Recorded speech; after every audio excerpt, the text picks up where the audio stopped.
poppin', just you and me.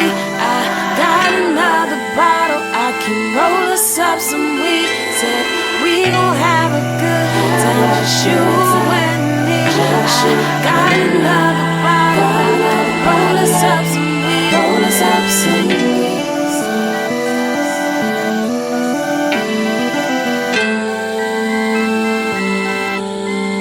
Roll us up some weed.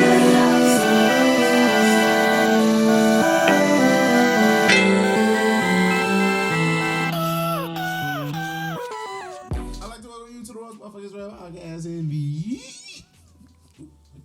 Doom you. Ooh, look at this. My man has come off of Ramadan with new vocabulary for you guys. You gotta love it. Yeah. All right. So, with that, coming off of Ramadan, it's only right that we bring a sister here and we have great conversation and banter about world free Palestine. All my homies say free Palestine. Free Palestine. And a bunch of other good stuff. So before we get there, I'm going to let Mook introduce, but for you guys who don't know, we have the lovely and the beautiful Big Leannn, or Lina, for you who know her a little bit more intimately, here with us. She's here to talk to us about life, her podcast, and just a bunch of other fun stuff. And before we start, it's That Big Talk Podcast. Yes, so that's right. Yes, sir, make sure y'all tune in, subscribe, and do all that good stuff. But Mook, take it away. Oh yeah, man. Welcome. Thank you. Thank you for having me. You know what I'm saying? How was Ramadan, first of all? Honestly, this Ramadan was probably the best Ramadan I've ever had. Spiritually. Okay. Spiritually, mentally, for me, it was a really, really great Ramadan. How was your Ramadan? Alhamdulillah, same. Alhamdulillah, right? You know what I'm saying? Even though it's like only my second Ramadan, but it was still like, it was beautiful. Like I came out of it, alhamdulillah. I came out of it very at peace. You know what I'm saying? We was talking last night randomly, and I was just telling him about like how my Ramadan looked, and it was just like how I realized so many people so poor, and like how Allah really put like poverty between people's eyes. You know what I'm saying?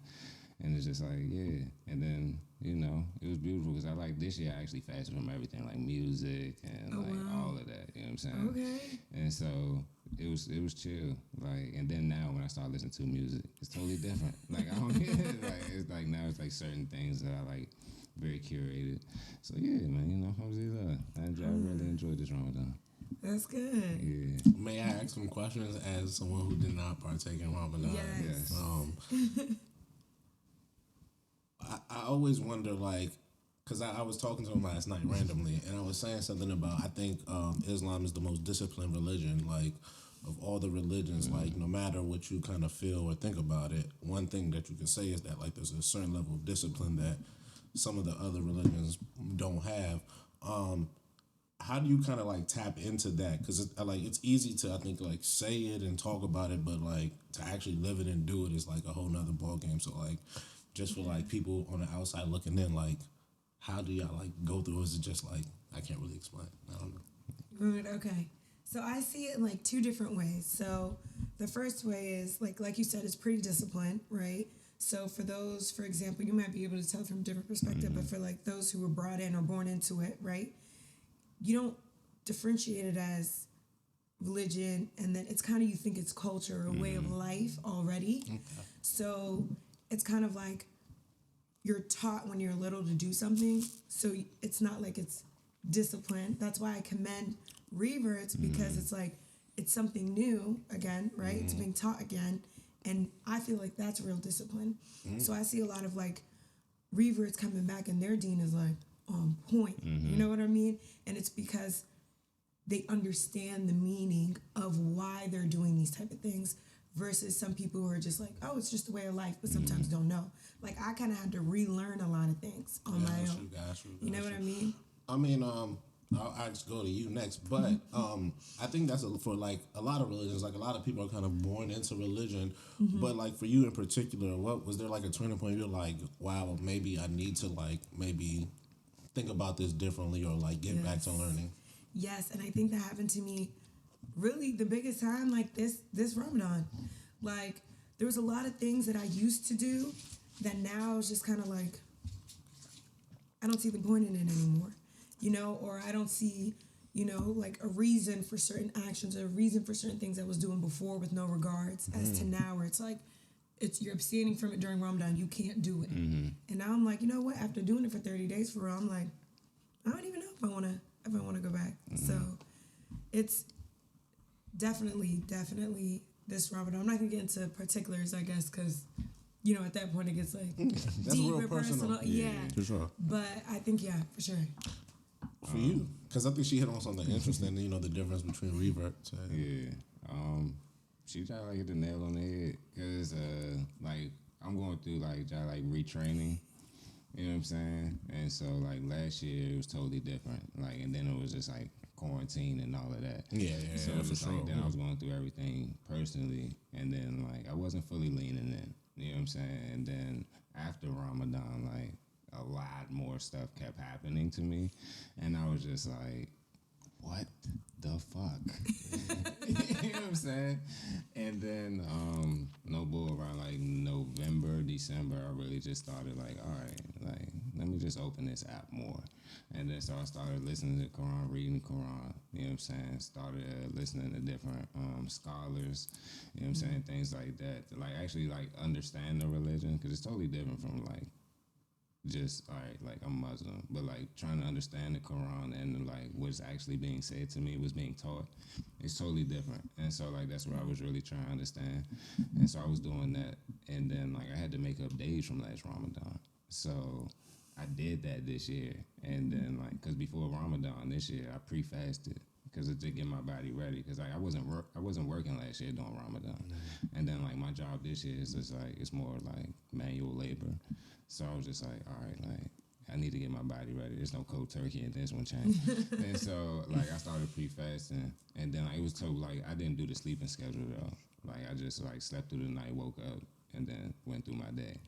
And so so that got me right. I was ready for that, alhamdulillah. But other than that, like I was already good. And so like when I was at work, I didn't really listen to music because they would play it out like over the speakers and shit. And so like I put my AirPods in and then just listen to the Quran. You know what I'm saying? I listen to like my Islamic podcast. Shout out to Firstly Grounded. I really appreciate them.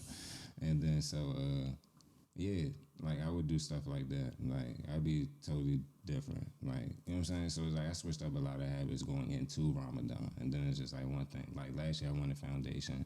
Going into Ramadan this year I wanted like discipline. So it's just like I was practicing discipline. Right. You're supposed to go into Ramadan with like goals. You know what I'm saying? That was my goal. So it's just like with this year I was trying to do discipline, like all around discipline. Because it's like I know where I'm weak at in life. You know what I'm saying? So it's just like, like if I stop these things for 30 days, then I really don't need them. And so like when I was going through Ramadan, I was just like, I bet. And I did it for like the first like 2 weeks before Ramadan started. I started like disciplining myself and all that. And then I did it for them 30 days, and I was just like, I'm good money. So it's just like, you know what I'm saying? Alhamdulillah. Like I went into Ramadan with my goals, came out accomplishing them.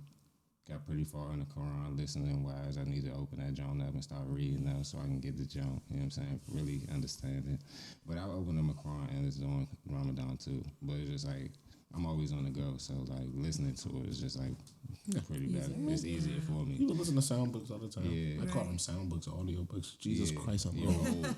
But and then like listening to it, I can also hear Arabic and I hear English. I like so that. Just, I can practice Arabic. You learn too? Yeah. And, that's for you know what I'm sure. saying? English wise too. So it's just like, So like that's another thing I want to do. Inshallah, you know what I'm saying? When the masjid opens fully, Inshallah. you know what I'm saying? I can go to the Arabic classes and, you know what I'm saying? Saturday school and all that. Really get your shit popping. Yeah. Right. I like it. I like it.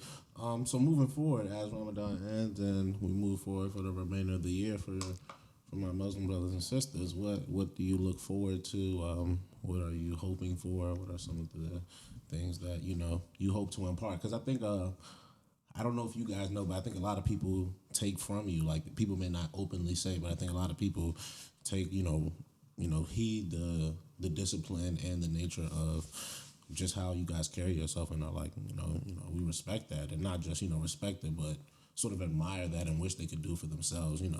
May do it in some weird ways, because that's American culture. But I definitely think that's something. So like, I'm just curious: is there like some gems you guys maybe can share with the rest of us on what it looks like for the year we have coming forward? That's a good question. That's a good question. I think as pertaining to like, okay, once Ramadan's coming to an end, kind of what I'm trying to do, I guess, moving forward is one, I'm gonna try my best not to go back to those habits that I had before. And I think it's kind of different that now, inshallah, now that I don't have the desire to, because before it was kind of like, man, I want to do these things, but I know I can't, so I'm not going to do it for 30 days. But right after Ramadan, I fall back into the habit, you know, it's kind of like a relapse. But I think this year it's different because I'm like, wait, I actually don't feel like there's a need to do these certain things. So I'm going to use kind of this like reset to kind of apply it to different things in my life, not just religiously, just like life in general, you know, like you were talking about discipline, like, all right, this time, you know, for example, prayers 5 times a day on time, you don't want to miss it during Ramadan, right? Then I'm like, I'm the worst with being on time, the worst with being on time. So I'm like, all right, I can use this discipline moving forward, like for work, my personal goals, going to the gym, anything that I have, I'm like, no, like this is discipline. Let me structure it around this kind of thing so that I know moving forward I'm not falling back into like, oh dang, I'm 30 minutes late. Nah, whatever, you know. My brother. I had a question. I'm sorry. I know I'm in the dark, but you said you don't want to fall back into these habits. What are the habits that you don't want to? No, it's personal. It's I mean, I didn't know if it was personal. I'll tell you some of them. No, Yeah, I mean, fine. you know, you say you got habits, and it's nasty. Yeah, no, it's fine. It's It's fine. not nasty. I just want to know, like, what are the Get habits? to that part of the show yet, bro. What are the habits? Yo, it could be like some wholesome habits. No, and you know what? At the same time, I think it's really good that you do ask something like that. For example, obviously, there's some people out there that kind of want to know, right? I think it's the transparency of things. So I do give it. That's a good question, and some of them will get, I guess, to the next part of the show. But some of the things were like, for example, I was like, man, I used to smoke like all day, every day. I know, you know what I'm saying? Like, it's just what I do. It was like I was smoking all the time, 24/7.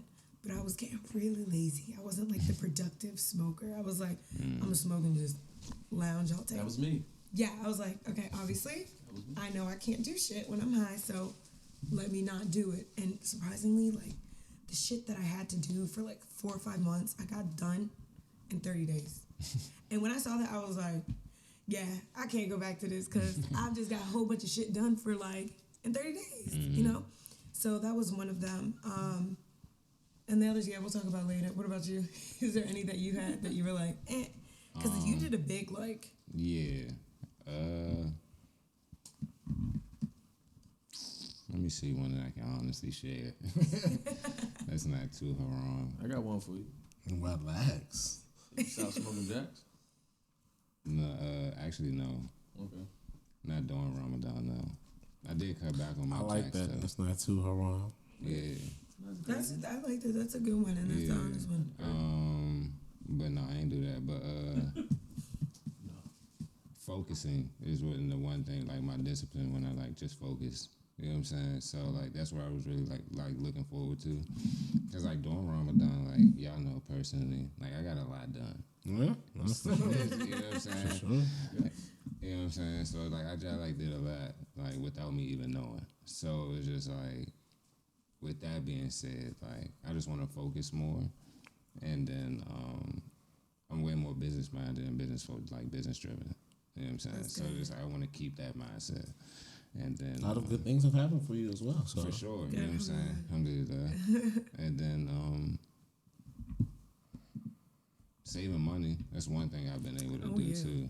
Like I've gotten way better financially. You know what I'm saying? Just personally, like I haven't gotten into like investing and all that yet, but like my own personal bank account, like putting shit in your savings, like baby steps. oh for sure. You know what I'm saying? But it's just like studying up on like What you want to invest in, like, how you want to invest. yeah, cause like stock market haram low key. So We know how you feel, buddy. Yeah, We know so how you it's just feel. like, you know what I'm saying? Like, I'm trying to participate in, like, the most halal ways. So it's just like... Listen, yeah. I think there's a thing that's called, I do listen to this podcast called the Rule Breakers Investors Podcast on Motley Fool, the joint we talk about sometimes. And he talks about conscious investing. And it's the idea that, hey, this is what it is. Like, there's no getting around this. Like, there's no, like, people, this is a market in which people are selling goods, people are trying to make profit, and that for shareholders, like, You can't front.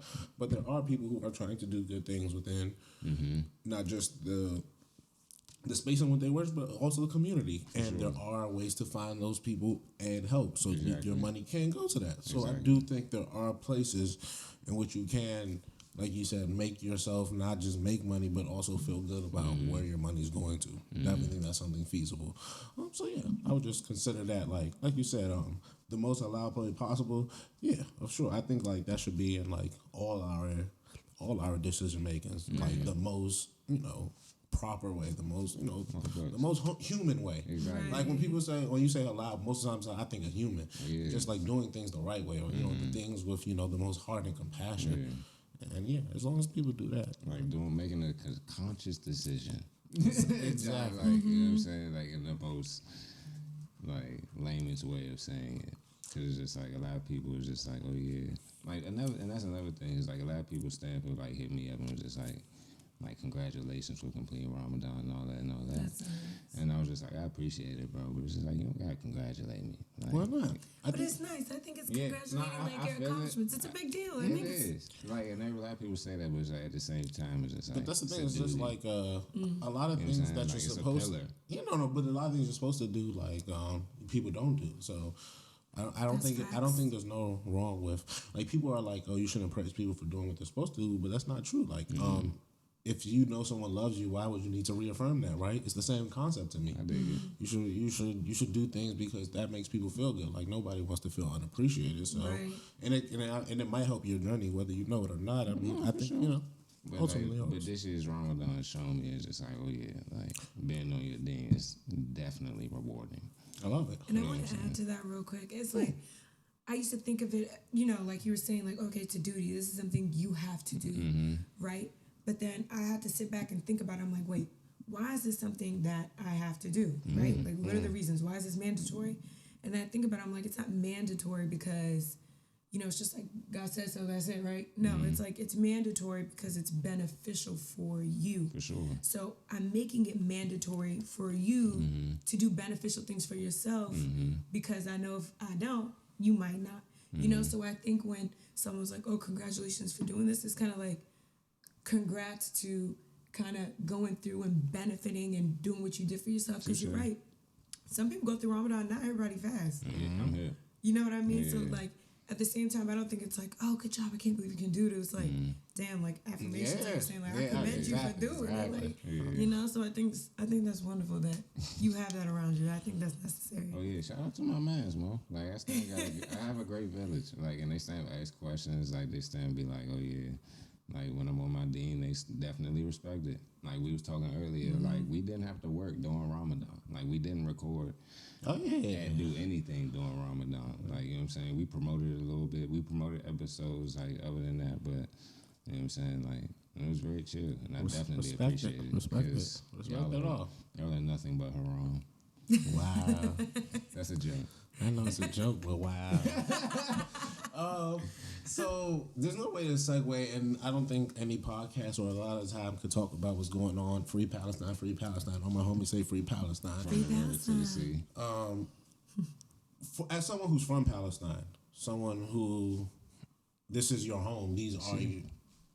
Go ahead. Oh, okay, I'm sorry. She's not from Palestine. I'm sorry. It's okay. You are from the region and the area. So I would say you understand this a little bit more than I think that average person who maybe doesn't come from this area of the world. For someone who so I would consider them your people, like not your people, but if something happens in Texas and people in New York, those are their people, right? I mean, 9/11, something happened in 9/11. So while it's not in that same vein, I get it. Please do not attack me. I understand these are different people. They're different countries within the world. Please. But this is a region, so I think you can understand. It's been happening there for 73 years. Yeah. Much longer. And much longer, as far as things go. 1899. So as someone who, what do you make of, not just what's going on, but, how things have changed? Because when I was growing up, I was having this conversation with my father. This was conversations that people were scared to have. Yeah. People were very scared to talk about anything in regards to Palestine, right? No matter what. But people are much more in particular in this day and age, 2021, much more willing to have conversations about not just the Palestine as a country, but what is going on to the people, Right. the genocide that is happening to those people. Like I said, from the region. Just first, can you explain a little bit about where you're from and then how we get here and like all your feelings about that? Because you've been big on this before that, like before this got popular. Right. So I am from Sudan. So for those who don't know, I'm from Sudan, and Sudan's been going through something very similar when it comes down to like tribal, when it comes down to separation. It's that will be a whole different segment. But I think that with the issue that's going on in Palestine, I think it's kind of now I think it's eye opening. But I wanna say you did mention that now people are open to speaking about it, right? And they're more like open to like discussing things like this. Before we get to that point, I do want to say that I think the BLM movement that our generation has really, really tried to, has pushed over the past years, and the unfortunate things that we've been through, we've showed endless like resilience. You know what I'm saying? Like we was out there, we're very vocal now, and I think we started a huge, huge movement that made people feel okay to speak and say their mind, And I think now they're not afraid because we showed them, that's not afraid. And of course, I'm not just saying it started because BLM, but I'm saying you see it much more. And I think now everybody's open to say, kind of like the Stop Asian Hate. Yeah. And, a lot of movements, people are like, shoot, let's support one another. Like, we have each other's back versus it's us versus them type of thing. I like that. And in regards to what's going on in Palestine, I'm going to be honest, shit's fucked up. It's fucked up. It's not okay. And I think, and for those who don't know, kind of what's going on in Palestine, it's basically don't quote me on the year. You had the year. 1899. 1899 is like when Zionism started to form, right. When they started the plans. But 1946 is the actual. When they were coming into Palestine. It's like 1943. 1920 is the first migration of any Jewish people into the land. Into the land, and I think European Jewish, right? Because there's been Jews in Palestine, Christians in Palestine. You know what I'm saying? The oldest communities for most of our religions. The oldest Christian community, community in the world is in Palestine. Right. You know what I'm saying? So it's like. So I think from then, when they started coming into the land, I think it was kind of like hey, they came because they were like, hey, we obviously we're dealing with a whole bunch. We're getting, it was genocide. We were getting slaughtered. Can we come to this land? It's kind of like this is a land that we're coming to. And then the European countries that they were living in didn't want them at all. Just in case another Hitler came through, because Mussolini was going through doing what he was doing. Right. So, shout out Italy. Not for real. You know what I'm saying? So it's just like shout out Italy. I mean, it's a fact. No, for sure. Don't leave them out of it. No, yeah. But continue. But as from coming from that point and coming and trying to find a home. Because you weren't accepted before, and now it's a Zionist saying, you know what, we're just going to take over. This is our land now. Kind of sounds like America and how they came and manifest destiny. It all clicked to me this week. I never realized that, but I don't know why. I'm like, oh, this is a different version of manifest destiny, and they stopped teaching that in American schools. I think I haven't been in a public school system for real, but they actually used to teach that this was a land for God. God gave this land to these people because they were being persecuted somewhere else, so they needed to come to this. They tell you that when you're in the second grade. I lied to you not, kids. No, that's facts. This is something they tell you in American schools. I promise you, I've went to them. I've only been to American schools, public and private. Religiously, they've been banned from what that land. The Jews. What do you mean? In the Torah, it says it. Oh no! But I'm just telling you. I'm just telling you what manifest destiny. The idea, the ultimate idea is yo, these people were persecuted, and they teach you this as a kid, and you're like, oh yeah, that's why it kind of and that's what Brad talked about that on the birthright trip. Yeah, and that's what I'm saying. It's Morris, go watch that. You know what I'm saying? Subscribe to that. It's weird to see it happen again in real time, but elsewhere in another region of the world, and it be the same rhetoric. That's the thing. When it finally clicked, it's like, oh, wow. So this is what they was it's just that simple. And then you understand why so many people could kind of go with it because it's you went with the other version. Yeah. Literally, and For a very long time until you realized, Christian you version. know what I'm saying? You just did another version and you were perfectly okay with it. Just because it happened like 200 years prior. right, and that's why I'm like, when you look at it and you hear like $3.8 billion is getting sent to Israel to fund this massacre, like this Shout out to genocide. the APAC and CPAC conventions.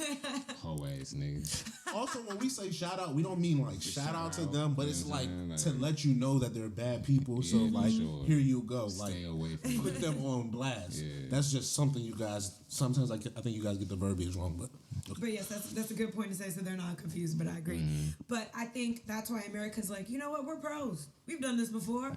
We've done this numerous times. And, you know, us being here in D.C., I want to bring up, I was at the protest earlier today, and I couldn't see who was speaking. I could only hear.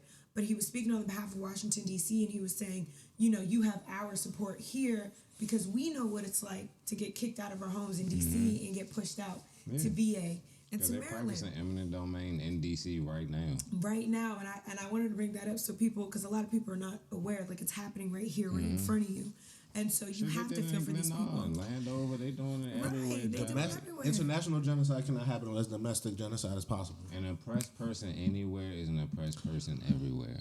That's true, but it's very simple. International genocide cannot happen unless domestic genocide is possible. I'm already So sure. it's very simple. Bro, America practice things abroad to see if it can work here. And if it works, No. and if it works abroad, they bring I it think here it's kind in of a vice different way. versa. It's kind of like you do here first, and then like, oh, let's see if we can really get it I popping over think there. that, but The I'll certain say both coups is that right. they planned in South America.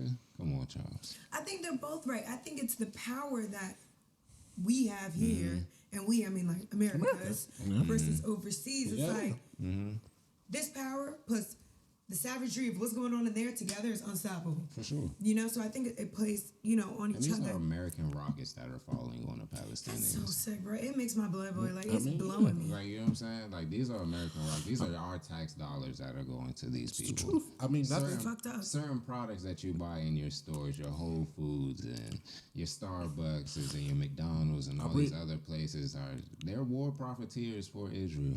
Yeah. I was reading a book. I'm reading a book currently called "We Charge Genocide," and they make a great point about like the foundation of the UN and some of the pillars of it, and to keep world peace. Pretty much, that's all the UN is founded for. Right. And I think one of the interesting aspects is that it was founded at a time in which people were still colonized, and Jim Crow might have been at its sort of height in the United States of America. Definitely at its There was peak. lynchings every day. I think 10,000 people were Straight lynched through, within baby. like They banned that song for a reason. within I don't want to get it wrong, but 10,000 people within a very short limited time were lynched in the United States of America. And that's only the Sound documents. like 6 months. Right, that's only And, what's and- documented. and that's only the documents documented. So for me, it's very interesting that this idea of world peace was creating in a time where there ultimately may have been the most savagery going on in the world and as less peace as possible. But it was created. So even the foundations of an organization like that, to me, are the reason why we have issues like what's going on in Palestine. Because how can you have these people try to rectify an issue when they're not fit for it? These people do not have the capacity, nor the willpower, nor the historical precedent in anything. People have charged genocide against these people before on behalf of other people, and they have done nothing. So why would they choose to do anything for anybody else? That would just be my last point. And Netanyahu like turned up because he has not officially been named Prime Minister of Israel. Like, he has been going through this election battle for the last year and a half. A lot of people don't know that. And he's trying to gain the rightest of the right over his other competition, who is also a slimy greaseball nigga. And it's just like, yeah. So, like, a lot of the shit that they're doing now is just like, oh, yeah, like, y'all will not, yeah. But it's just like, bro, it's been 73 years, and today marks the anniversary of the day of occupation officially. You know what I'm saying? So, What's that, May 15th? 1946? 48. 48. Yeah, I mean, for me, it's a thing where history is important. If you don't know history, it's hard for people to have these conversations. Like, if you have no idea that, like, people's grandparents are, like, my grandfather was born in 1900, like the year 1900. So, for that being said, like, there was a state named Palestine in 1900. British territory, whatever you want to. Still, like Ghana was in 1900 a British territory occupation. Same with Sudan. Nonetheless, a place in which people live and people have homes and people have grandparents and histories and cultures. So to act like that doesn't exist is, I think, it's a very weird concept. Not even on like some like. No, just on a very simple, like, these are people's grandparents. Like, if I can trace a grandfather to, other people can trace some of their grandparents further back than that. Some of their great-grandparents to the 1800s. That's the same for people in Palestine. So for people not to understand that very simple concept of, like, family, it's a very horrible thing to do. And then personally knowing Palestinians. Yeah. Like... Especially in this area. It's a lot of Palestinians in this area. You know what I'm saying? So just like personally knowing Palestinians, knowing that they can't go back to their home. Yeah, they can't. And I've heard stories of like some friends getting, trying to go back home and they get sent back. Yeah. They get, you're at the border. Make it through customs. Can't make it through because they harass you first before they send you off. Yeah, you know what I'm saying? And it's all because to go home and see your family, like you can't see your family. Like you can't go back to your own land. Like your tribal homeland papers go back. You know what I'm saying? Like you got grandparent tribal papers that say you born in Jerusalem in a cave somewhere. You know what I'm saying? Type. You know what I'm saying? But it's just like you can't go back because it's been occupied. And it's ours now, because we said so. Yeah, for sure. I mean, and that's the thing. Like, to me, this concept isn't a new one, and it isn't an even frowned upon one. It's just something that when the whole world in this day and age, this happened in maybe 1600 or 1400s, we're having no conversation. We're letting at that point we just draw maps. We're letting people do what they want. if they have a convention about it in the 1860s. It's just part of life. Nobody cares. But you can't do that in 2020. And I think that's at least for me, the most interesting part about it. It is happening in real time. And we're all kind of forced to be like, pick a side. And it's interesting. Like, we're all forced to pick a side in real time. And what blows my mind is just like the Black Lives Matter or whatever, you know what I'm saying? The Black Panthers or whatever, and the Palestinians have been connected since the 1960s, 1950s. Sure. Like, you know what I'm saying? We met them in a pro-Afro Congress meeting in like 1967 or something like that, and they talked about there's a long history of connection between the two movements, for sure. Yeah, because the police in the United States and the IDF have been training partners and buddies for quite a long time. For most of the police unions and all that shit. That's why I say CBAs for police unions need to be voted on and made publicized in the United States, because it's just like, how you gonna police me and I don't know the ways that you are legally able to police me. Thanks. Well, I think we're getting into like the desemantics of like society and like all the things that it stands for. No. I didn't want you to die. No, I'm just saying, but I think that's those are personal conversations that we had. I think it's important though, because you can't. This might be my one jab that I might get a chance, so I have to do it. Like, this is why I think it's really important to hold people who are famous and get clout off of certain things accountable for their message. In particular, a person like J. Cole. I don't want J. Cole to talk about certain things because I only think not just that, but it's that there has to be a certain willingness and capacity to want to talk about things. Okay. Like, there has to be a certain passion behind putting yourself out there and speaking on these things, whether right, wrong, because we're all going to be right or wrong, and we'll all have to learn from being right or wrong. So the idea that you don't know enough, that's a cop-out. Nobody knows enough about anything before they do it. For sure. That's just kind of how life works. But my greater point is that, like, when people monetize their whole sort of image off of a certain thing, I think it's very interesting that when time comes to put up, it is very easy for us in this capitalistic society to be like, well, hey, it doesn't really matter anymore. Talk that shit. Like, for me, I can't be the guy who talks about weed and all the time, and then when something happens with weed, be like, hey, like, let them lock niggas up. I don't really want no beef. Right. That would be kind of weird, right?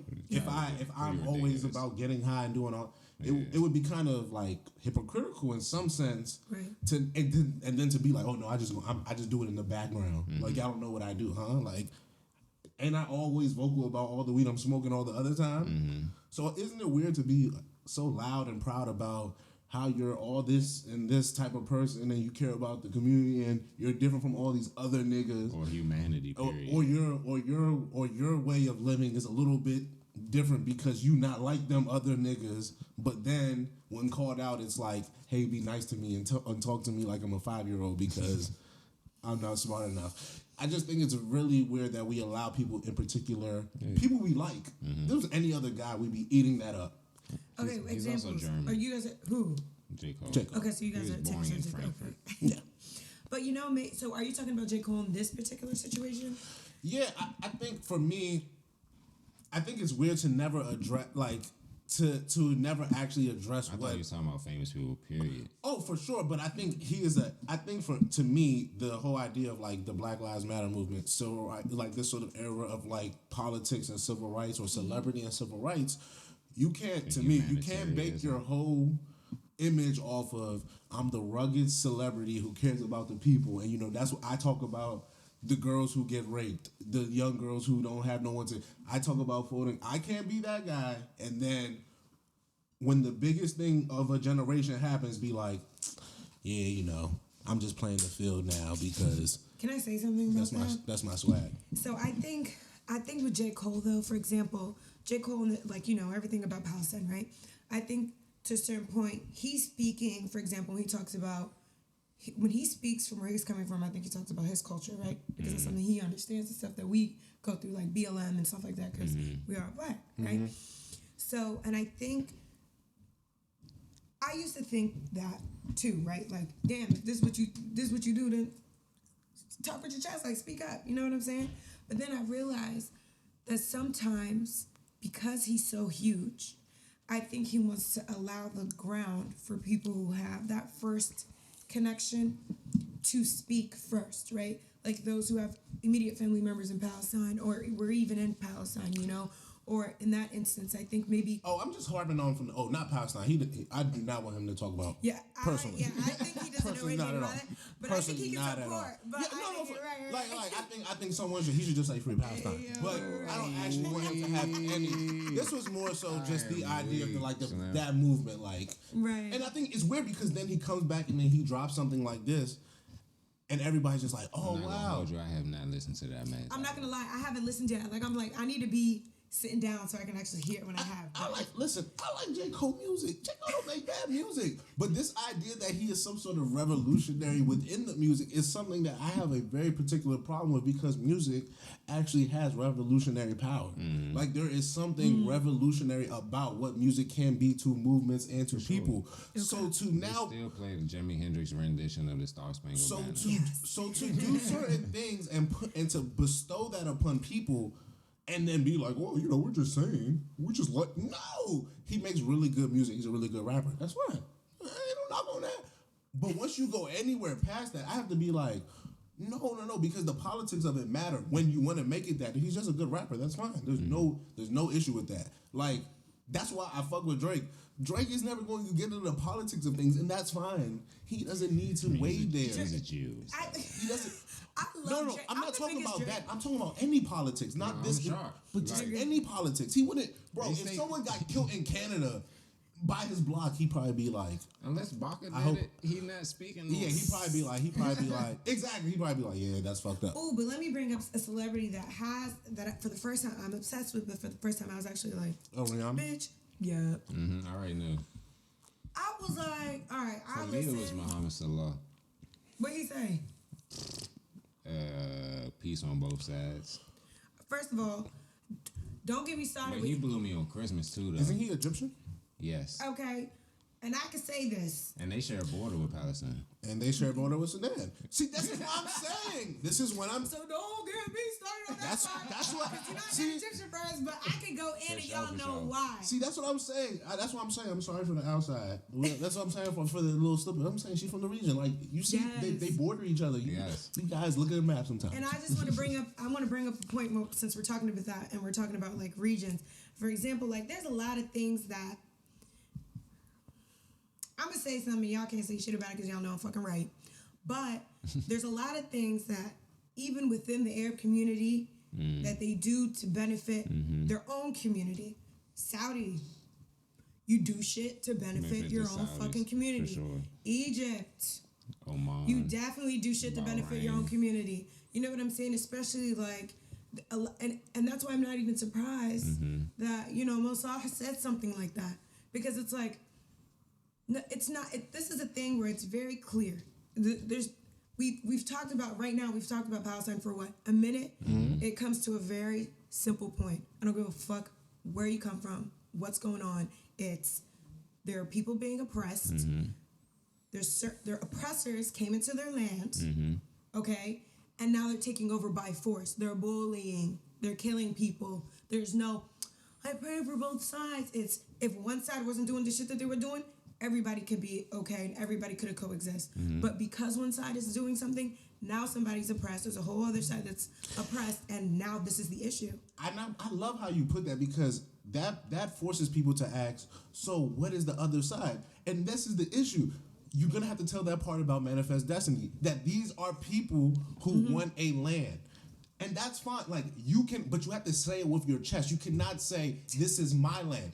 No, you have to say, I want someone else's land, and then allow the chips to, if the world says that's okay, now the world will be at fault, and the world will have to deal with how they have dealt with Palestine. But to do this playing of like, and the United States being some bitch ass niggas blocking the UN. I don't know what's what. I don't know what's what.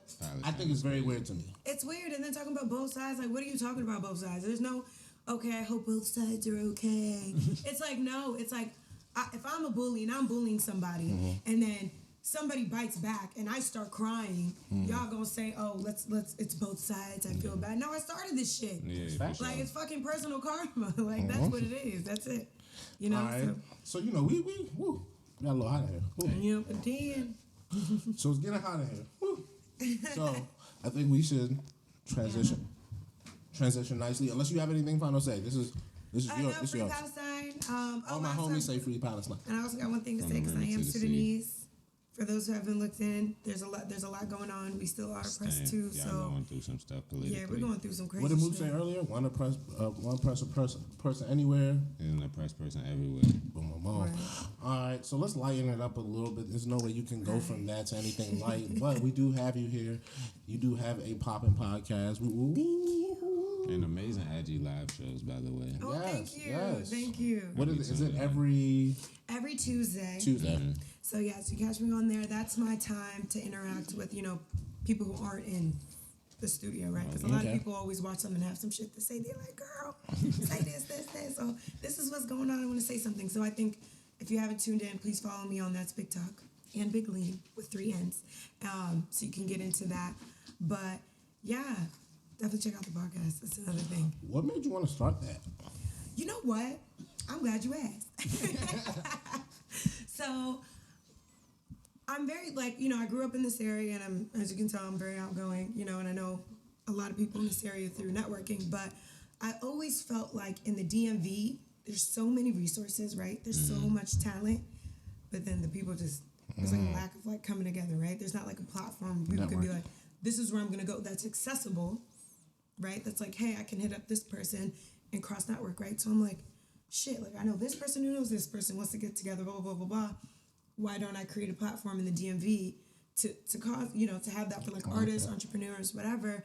And then on top of that, being a Black female Muslim, there's a lot of shit I gotta say, right? And I don't feel like there's enough platform or segue for Black women, you know what I'm saying, to speak and be comfortable. Sometimes if we usually go somewhere, it's usually male-dominated, 1, right?